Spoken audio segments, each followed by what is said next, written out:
Wow, দারুণ খাবার, খেতে কিন্তু দারুণ হয়েছে। হ্যালো বন্ধুরা, আমি কাকলি। আশা করি তোমরা সকলেই খুব ভালো আছো। দেখো তো আমি আজকে কি বানিয়েছি। হঠাৎ করে একদিন রাত্রিবেলায় মনে হলো সবজি রুটি না বানিয়ে যদি একটু অন্যরকম করে কিছু খাওয়া যায়, তো দুজনে সেরকমই একটা প্ল্যান করে বানিয়ে নিলাম অল্প কিছু ভেজিটেবলস আর ডিম দিয়ে দারুণ সুন্দর স্বাদের চাউমিন। তো কেমন করে বানিয়েছি আর কিভাবে বানিয়েছি সেটাই তোমাদের সঙ্গে শেয়ার করছি। তো সব সময় তো ঘরে অনেক কিছু থাকলেই তবেই খেতে হবে এইভাবে চাউমিন, সেটা নয়, কিন্তু ঘরে যা থাকে তাই দিয়ে যদি সুস্বাদু খাবার বানিয়ে নেওয়া যায় তো মন্দ হয় না।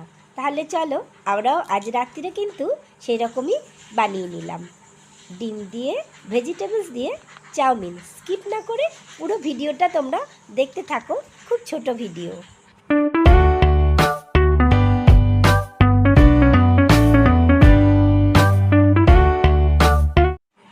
তো দেখো প্রথমেই দেখাই, আমি এখানে 2 প্যাকেট চাউমিন নিয়ে নিয়েছি। এই দেখো চাউমিনের মধ্যে দেখো 2 রকমের যে মশলা থাকে, এই মশলার প্যাকেট দুটো আমি সেপারেট করে নেবো। আর এই দেখো জল নিয়ে নিয়েছি, এই জলের মধ্যে এই চাউমিনগুলোকে দিয়ে আমি ফুটতে দেবো। তো দেখো এই দেখো মশলা দুটো সেপারেট করে নিয়েছি, এগুলো আমি পরে ব্যবহার করব। তো চাউমিনটা রান্না করার সময় দিয়ে দেবো। তো দেখো জল দিয়ে আমি ইন্ডাকশানে বসিয়ে দিলাম।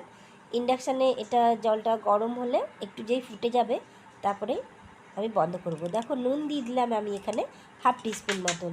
এতে কি হয়, চাউমিনের মধ্যে নুনের স্বাদটা ঠিকঠাক ব্যালেন্স হয়। এই সময় যদি নুনটা দিয়ে দেওয়া যায় খুবই ভালো হয়। এবার একটু নেড়ে দিলাম। এবার এটা আমি কিছুক্ষণ হতে দেবো, 5-6 মিনিট পরেই কিন্তু এটা আমার হয়ে যাবে। তো দেখো আমি এটা বয়েল হতে দিলাম। দেখো বয়েল হয়ে গেছে। এবার আমি কিন্তু এর মধ্যে আর কিছু না, একটুখানি হোয়াইট অয়েল দিয়ে দেবো। একটু হোয়াইট অয়েল দিয়ে দিলে এই চাউমিনটা গায়ে লাগা লাগা হয় না।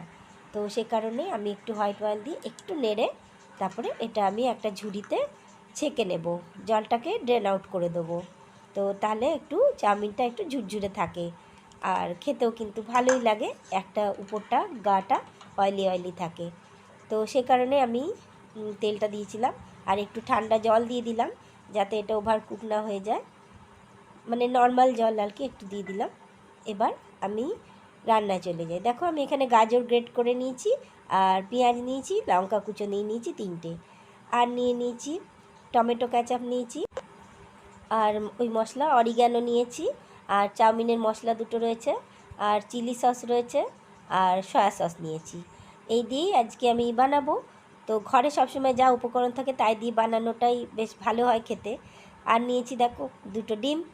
ডিম দুটো আমি বাটির মধ্যে নিয়ে নিয়েছি, এটা আমি ভালো করে ফেটিয়ে নেব একটু নুন দিয়ে। আমি হাফ টিস্পুন নুন দিয়ে দিলাম, নিয়ে এবার এটা আমি ভালো করে ফেটিয়ে নেব। তারপরে আমি দেখো গ্যাসে একটা কড়াই অলরেডি বসিয়ে দিয়েছি। এবার এর মধ্যে কিন্তু আমি খুব সামান্য পরিমাণে তেল দিয়ে দেবো, দিয়ে ডিমটাকে আমি বানাবো ঝুরি ভাজা। তো তার জন্য দেখো এই দেখো কড়াইটা আমি অলরেডি বসিয়ে দিয়েছি, আর এই কড়াইয়ের মধ্যে দিয়ে দিয়েছি 2 টিস্পুন তেল। নিয়ে তেলটা আমি একটু ছড়িয়ে দেখো ডিমের গোলাটা এর মধ্যে ঢেলে দিলাম। নিয়ে এবার এটাকে আমি খুব ভালো করে নেড়ে নাড়তে থাকবো কন্টিনিউয়াস, কারণ এটা আমি তো অমলেট করছি না, এটা আমি বানাবো ডিমের ঝুরি ভাজা। তো তোমরা এর মধ্যে পেঁয়াজ কুচোও দিতে পারো, আমি এখানে পেঁয়াজ কুচো ব্যবহার করিনি আলাদা করে। তো তোমরা এই ডিমটার সাথে কিন্তু পেঁয়াজগুলোও দিতে পারো। আমি এখানে এবার এটাকে খুব ভালো করে নেড়ে নেড়ে একটু মানে ছোটো ছোটো ছোটো ছোটো ঝুরি ভাজার মতন করে নেবো, দিয়ে এটা সরিয়ে রাখবো। দেখো আমার খুব সুন্দর ডিমটা দেখো ভাজা ভাজা হয়ে গেছে, এই দেখো লাল লাল হয়ে গেছে। এই পর্যায়ে হয়ে যাওয়ার পরে আমি এটাকে ঢেলে রেখে দেবো একটা আলাদা পাত্রে। তারপরে কি করছি দেখো, ঢেলে রেখেছি। এবার দেখো আমি ওই কড়াইতেই আর একটু তেল দিয়ে দেব। এখানে আমি কিন্তু হোয়াইট অয়েলেই বানাচ্ছি পুরো চাউমিনটা। এখানে কিন্তু আমি 3 টেবিল স্পুন মতন হোয়াইট অয়েল ব্যবহার করেছি, আমি চাউমিনটা হোয়াইট অয়েলেই বানাবো। তো দেখো তেলটা গরম হয়ে গেছিলো। এবার আমি পেঁয়াজগুলো যেটা কুচো করে রেখেছিলাম সেটা দিয়ে দিলাম। আমার এখানে বড় 2টো পেঁয়াজ নিয়েছি, 2টো পেঁয়াজকে ভালো করে কুচো করে নিয়ে এটা ভাজবো। একটু ভাজাটা মোটামুটি যখন হয়ে যাবে তখন আমি দেখো এই যে গাজরটা গ্রেট করে রেখেছিলাম এটা দিয়ে দিলাম, আর দেখো কাঁচা লঙ্কাটাও দিয়ে দিলাম। তোমরা যে যেরকম ঝাল খাও সে সেভাবেই ঝালটা দেবে। আর আমি গাজরটা এখানে গ্রেট করে দিলাম, তার কারণ গাজরটা খুব ভালোভাবে চাউমিনের মধ্যে মিশে যায়, এতে খেতেও ভালো লাগে আর কালারটাও কিন্তু খুব সুন্দর হয়। আর যেসব বাচ্চারা দেখবে অনেকেই, বাচ্চারা বড়রা অনেকেই এই গাজরগুলোকে একটু বড় বড় চোখ মানে কাটলে একটু সরিয়ে রেখে দেয়, খেতে চায় না, তাদের কিন্তু সেটা করতে পারবে না। দেখো আমি এখানে অল্প নুন ব্যবহার করলাম যাতে জিনিসটা একটু নরম হয়ে যায়। তো একটুখানি নুন দিয়ে এটা আমি সামান্য ভাজা ভাজা করে নিচ্ছি। তো দেখো, দেখতে থাকো, সঙ্গে থাকো, তোমাদের ভালো লাগবে। আর সব সময় ঘরে যা থাকে সেই রকম দিয়ে বানালে খেতে ভালোই লাগে। তো দেখো, এবার আর কিছু না, আমি এবার সিদ্ধ করে রাখা চাউমিনটা দিয়ে দিলাম। তোমরাও রাত্রিবেলায় কেউ এরকম আমার মতন রুটি সবজি না বানিয়ে হঠাৎ করে প্ল্যান করে এরকম একটা ডিনারে খেতেই পারো চাউমিন বানিয়ে, দেখবে খেতে কিন্তু ভালোই লাগে। আর একটু মনটাও পাল্টে যায়, একটু অন্যরকম লাগে, স্বাদটাও পাল্টে যায়। তো সব কিছু মিলিয়ে কিন্তু বেশ একটা আলাদা রকমই ফিল হয় যে একটু অন্যরকম কিছু খেলাম আজকের দিনটা। সবসময় তো বাইরে যাওয়া হয় না, তো যাদের বাইরে যেতে না পারো তো ঘরেও একটু এরকম বানিয়ে খাওয়া যায়। তো তোমরা কেউ কি এরকম করো আমার মতন? আমি কিন্তু মাঝে মাঝে এরকম করি। তো দেখো, আমার সঙ্গে থাকো, পুরো ভিডিওটা দেখতে থাকো। আমি এখানে এবার দিয়ে দিলাম অরিগ্যানো।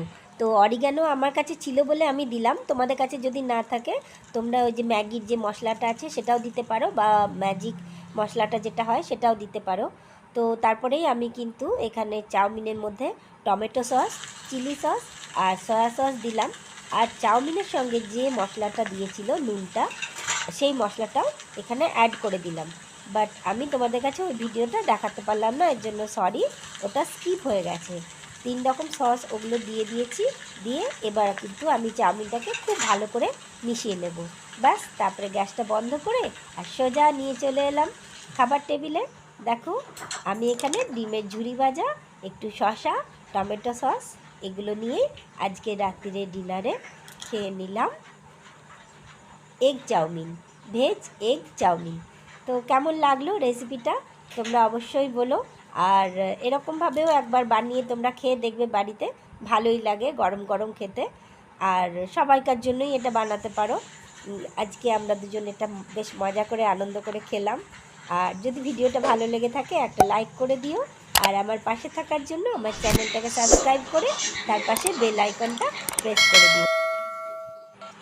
বেল নোটিফিকেশানটা অন করার পরে অলটা টিপতে কিন্তু একদম ভুলো না। অল বাটনটা অবশ্যই টিপে দিও, তাহলে কিন্তু সমস্ত রকম নোটিফিকেশান তোমাদের কাছে সবার আগে পৌঁছে যাবে। আর আমি যা যা ভিডিও আপলোড করব, তখন তোমরা একদম প্রথমেই সেটা দেখতে পাবে। আজ তবে আসি, সবাই ভালো থেকো, সুস্থ থেকো, এনজয় করো। আর টাটা, বাই বাই, দেখা হবে নতুন কোনো ভিডিওতে।